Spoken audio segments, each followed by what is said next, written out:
And we are back. And as you guys can see by the label, yes, I actually lost this trade, right? You're not always going to be winning every single trade, but what I want to go over today is I want to show you guys exactly what I should have done so that way you guys can see how it is I correct myself and overall back test, right? It's very, very important to understand how to back test your losing trades so that way this does not happen again. As you guys can see, this was a trade that we had going on today on New York session. I was looking for a potential retracement into this area and then continue going to the downside. My stop loss was at a 5 pip stop loss, and also my take profit was leading us to a 1 to 5 risk reward, meaning that for every single 1% I was going to risk, I was going to win a 5%.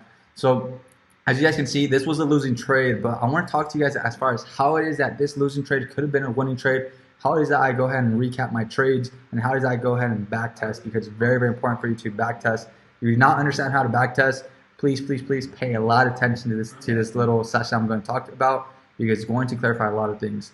So this was the trade that we had today.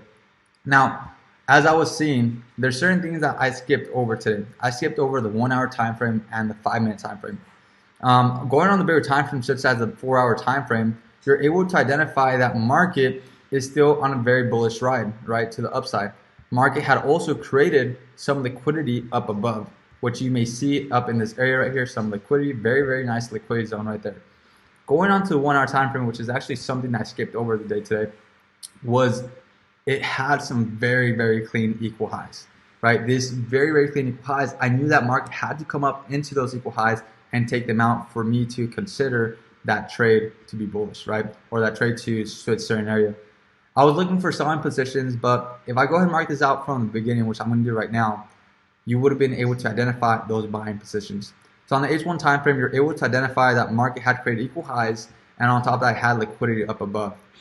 Also, you're able to identify that over here, you're able to see market had done certain runs.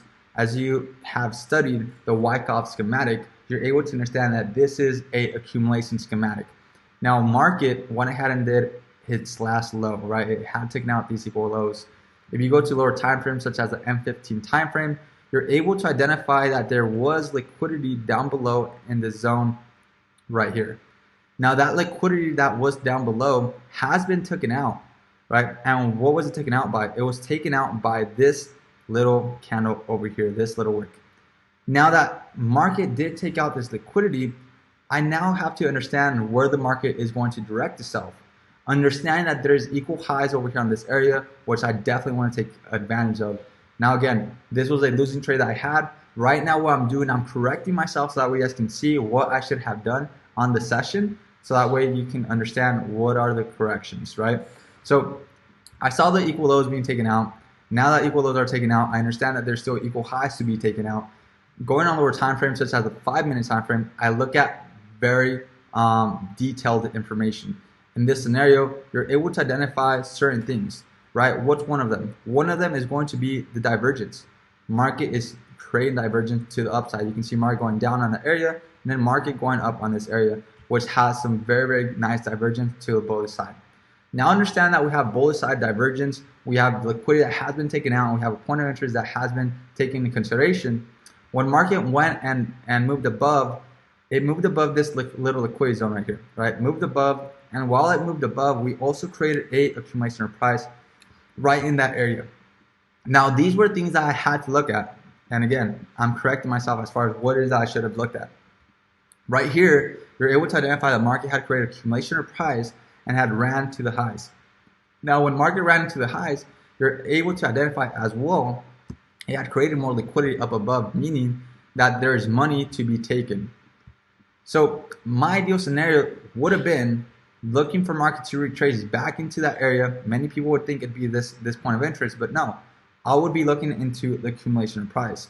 Now the accumulation of price, I like to look at the 50% of the accumulation of price and then round it up to the nearest 50 or nearest 100. In this case, it's going to go ahead and be the 1.33650. So I'm going to go ahead and round that up to the 1.33650. As you can see, this would have been my potential entry. This would have been the area where I should have looking to buy into. Now, as far as stop losses, there is no reason for market to go beneath this wick.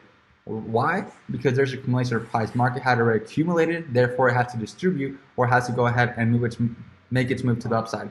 In this case scenario, my deal entry would have been for a long position entering on that same area that I had mentioned, which would have been at the 1.33650, and my stop loss would have been over below that wick over here, which would lead us to about a 5 pip stop loss. Now for those people that want to make it a little bit further, you can make it to 5.5 pip stop loss, but understand this, by just being able to take out those equal highs, you would have already been at a 1 to 4 risk reward, meaning that when we are at a 1 to 3 risk reward, we always want to protect our trade, or we want to take partials. As you can see, market did clear out up into these equal highs I had mentioned in the past. That area was leading us to a potential zone of approximately a 1.34150, which would have been the area that I could have potentially rounded up into. So let's go ahead and round that up to 1.1350. Take profit 1.1350. And that would have been the take profit, leading us to a potential 1 to 9 risk reward. That would have been the perfect scenario. That would have been the scenario that I should have looked into the day today. And the reason why I'm going over this today is because I want you to understand that not every trade is going to be a winning trade, right? You want to be able to understand how to do corrections off of those losing trades so that way you can reanalyze and overall be able to correct these things. So therefore, in the near future, when this same setup happens, you do not go through the same mistake. Instead, you're able to go ahead and confront that mistake and go over it and actually take a profit. So now we know that next time we will have to look a little bit more on details as far as the M5 minute and the H1 time frame. My mistake right here was to not go on the 1 hour time frame and to not look at the 5 minute time frame to look at details, because on the 5 minute time frame, this is where all the details are at. You can see the divergence, you can see the point of entry, the accumulation of price, and overall market creating that above liquidity for it to then on in the near future take out. So with that said, guys, I hope you guys were able to kind of analyze some of this. If I went too fast, feel free to go ahead and rewind and watch it again over and over and over, because I really want you guys to understand this. Now down below, feel free to comment below what it is that you would like to see. Yes, you will be losing on some trades. Yes, you will be winning on some trades, but you have that perfect risk to reward ratio. You will always try to stand up above when it comes to profits. So with that said, guys, thank you guys for jumping on today's session and today's lesson. I hope to see you guys in the next one. As always, comment, like, and subscribe so that way I can go ahead and continue on putting more information out. I'll see you guys in the next one. Have a good one. Bye-bye.